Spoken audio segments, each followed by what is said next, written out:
అందరికీ నమస్కారం. మార్చి 14వ తేదీ ఈరోజు ఎందుకంత ప్రత్యేకమంటారా? ఆధునిక భౌతిక శాస్త్ర పితామహుడిగా మనం పిలుచుకునే ఆల్బర్ట్ ఐన్స్టీన్ జయంతి. ఈ సందర్భంగా జ్ఞానం కంటే ఊహాశక్తి గొప్పది అని నమ్మిన ఆ మహానుభావుడు మన ప్రపంచాన్ని ఎలా మార్చారో ఈరోజు తెలుసుకుందాం. జ్ఞానం కంటే ఊహాశక్తి ముఖ్యం. ఐన్స్టీన్ చెప్పిన ఈ ఒక్క మాట చాలు ఆయన ఆలోచనా విధానం ఎంత భిన్నంగా ఉండేదో చెప్పడానికి. జ్ఞానం మనకు తెలిసిన విషయాలకే పరిమితం చేస్తే, ఊహ మాత్రం ఆ సరిహద్దుల్ని చెరిపేసి కొత్త ప్రపంచాల్ని మనకు చూపిస్తుంది. ఈ అద్భుతమైన ఆలోచనతోనే ఆయన కథలకు వెళ్దాం. మరి ఇంత గొప్ప ఊహాశక్తికి పునాది ఎక్కడ పడింది? అదంతా ఆయన బాల్యంలోనే మొదలైంది. ఒకసారి ఆయన ప్రయాణం ఎలా మొదలైందో చూద్దామా? సరిగ్గా 1879 మార్చి 14న జర్మనీలో పుట్టారన్నమాట ఐన్స్టీన్. ఆయన పుట్టిన కొన్నాళ్లకే వాళ్ల కుటుంబం మ్యూనిచ్కి వెళ్ళిపోయింది. అప్పటి చదువంతా బట్టిపట్టే విధానం. కాని ఐన్స్టీన్ బుర్రలో మాత్రం ఎప్పుడో ప్రశ్నలే, కొత్త కొత్త ఆలోచనలే. ఆయన ఊహాలోక ప్రయాణానికి బిజం పడింది అక్కడే. చదువు పూర్తయ్యాక ఆయన మేధస్సు ప్రపంచం దృష్టిని ఆకర్షిస్తున్న సమయంలోనే యూరోప్లో రాజకీయాలు వేగంగా మారడం మొదలయ్యాయి. ఇది ఆయన జీవితాన్ని ఒక ఊహించని మలుపు తిప్పింది. ఆయన బెర్లిన్లో ప్రొఫెసర్గా పనిచేస్తుండగా 1933లో జర్మనీలో హిట్లర్ అధికారంలోకి వచ్చాడు. ఆ సమయంలో అమెరికా పర్యటనలో ఉన్న ఐన్స్టీన్కు తన సొంత దేశంలో ఆ భయానక పరిస్థితుల వల్ల తిరిగి వెళ్లేదారే లేకుండా పోయింది. అందుకే తప్పనిసరి పరిస్థితుల్లో అమెరికాలోనే ఉండిపోవాలని నిర్ణయించుకున్నారు. అలా 1940వ సంవత్సరంలో ఆయన అధికారికంగా అమెరికా పౌరుడిగా మారారు. అయితే ప్రపంచ చరిత్రలో ఆయన పాత్ర అంతటితో అయిపోలేదు. రెండో ప్రపంచ యుద్ధం మొదలవడానికి ముందు 1939లో ఆయన అప్పటి అమెరికా అధ్యక్షుడు రూజ్వెల్ట్కు ఒక లేఖ రాశారు. ఆ లేఖ సారాంశమేంటంటే, అణుశక్తితో అపరిమితమైన విధ్వంసం సృష్టించే బాంబులు తయారు చేయొచ్చని, దాని ప్రమాదం గురించి హెచ్చరించారు. ఆ ఒక్క లేఖ చరిత్రగతిని మార్చేసిందంటే అతిశయోక్తి కాదు. రాజకీయాలు తన జీవితాన్ని ప్రభావితం చేసిన ఐన్స్టైన్ అసలైన ప్రపంచం మాత్రం ఈ విశ్వమే. ఆయన ఊహాశక్తితో నిర్మించిన సిద్ధాంతాలు మనం ఈ విశ్వాన్ని చూసే దృష్టికోణాన్నే శాశ్వతంగా మార్చేశాయి. అప్పటి వరకు ఏంటంటే, భౌతిక ప్రపంచాన్నే అర్థం చేసుకోవడానికి న్యూటన్ నియమాలే ఆధారం. కాని కాంతి, విద్యుదయస్కాంత తరంగాలు లాంటి కొన్ని విషయాలను ఆ నియమాలు సరిగ్గా వివరించలేకపోతున్నాయి. ఈ విషయాన్ని ఐన్స్టీన్ గ్రహించారు.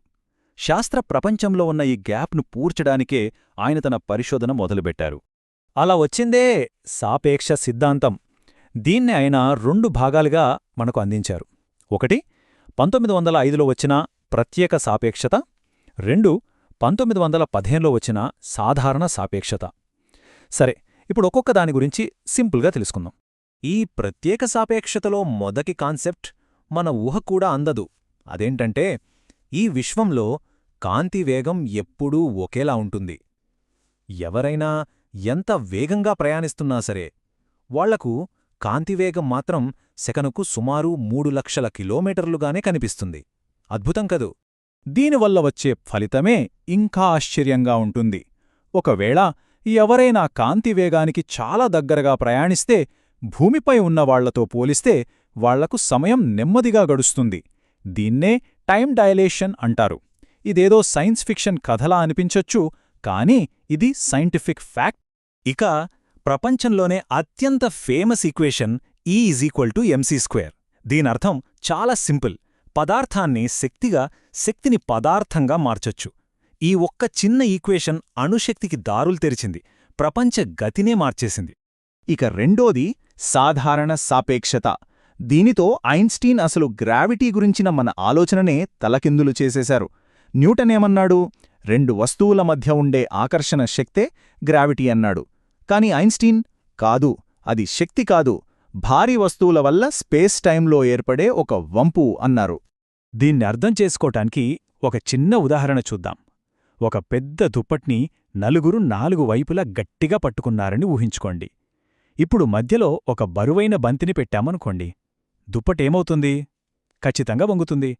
సూర్యుడులాంటి భారీ వస్తువులు కూడా తమ చుట్టూ ఉన్న స్పేస్ టైం అనే దుప్పటిని ఇలాగే వంచుతాయి. గ్రహాలు ఆ వంపులోనే తిరుగుతూ ఉంటాయి. అదే గురుత్వాకర్షణ. ఎంత సింపుల్గా చెప్పేశారో చూడండి. సరే, ఈ సిద్ధాంతాలన్నీ బాగున్నాయి. అంతరిక్షం, కాలం, గ్రావిటీ ఇవన్నీ వినడానికి ఆసక్తికరంగా ఉన్నాయి. కానీ వీటికి మన రోజువారీ జీవితానికి ఏమైనా సంబంధం ఉందా? ఆశ్చర్యమేంటంటే చాలా ఉంది. అవును, కరెక్టే. ఈ విశ్వసిద్ధాంతాలు మన చేతిలో ఉన్న ఫోన్ని ఎలా నడిపిస్తున్నాయో తెలుసా? దీనికొక బెస్ట్ ఎగ్జాంపుల్ చూద్దాం. మనం రోజూ వాడే జీపీఎస్ దీనికొక పర్ఫెక్ట్ ఉదాహరణ.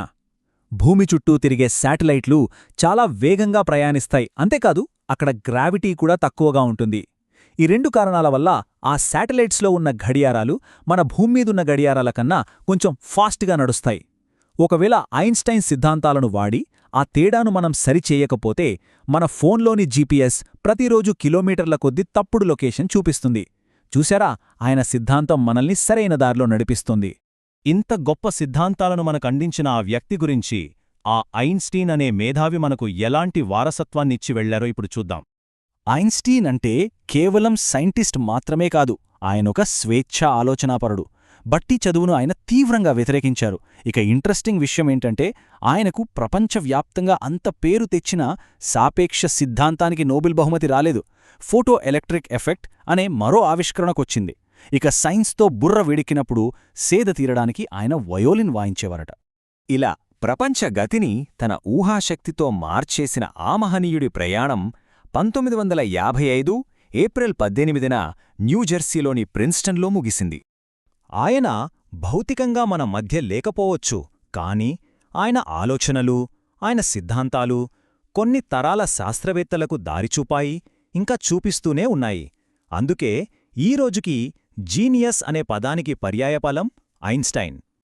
ఒక్క క్షణం ఆలోచించండి, ఒకవేళ ఐన్స్టీన్ ఊహించి ఉండకపోతే ఈరోజు మన ప్రపంచం ఎలా ఉండేది? మన టెక్నాలజీ ఎలా ఉండేది? అందుకే అంటారు, జ్ఞానం మనకు దారి చూపిస్తుంది, కానీ ఊహ మాత్రమే మనల్ని సరిహద్దులు దాటించి కొత్త ప్రపంచాలకు తీసుకువెళ్తుంది.